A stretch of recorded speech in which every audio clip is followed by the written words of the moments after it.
قصہ اللہ کے عاشق کا۔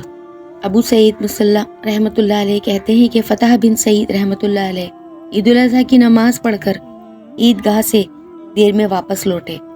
واپسی میں دیکھا کہ مکانوں کے اندر سے قربانی کے گوشت پکنے کا دھواں ہر طرف سے نکل رہا ہے، تو رونے لگے اور کہنے لگے کہ لوگوں نے قربانیوں سے آپ کا تقرب حاصل کیا۔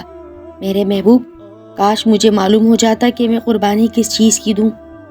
یہ کہہ کر بے ہوش ہو کر گر گئے۔ میں نے پانی چھڑکا، دیر میں ہوش آیا، پھر اٹھ کر چلے۔ جب شہر کی گلیوں میں پہنچے تو پھر آسمان کی طرف منہ اٹھا کر کہنے لگے کہ میرے محبوب، تجھے میرے رنج و غم کا طویل ہونا بھی معلوم ہے، اور میرا یہ گلی گلی پھرنا بھی تجھے معلوم ہے۔ میرے محبوب، تو مجھے یہاں تک کب تک قید رکھے گا؟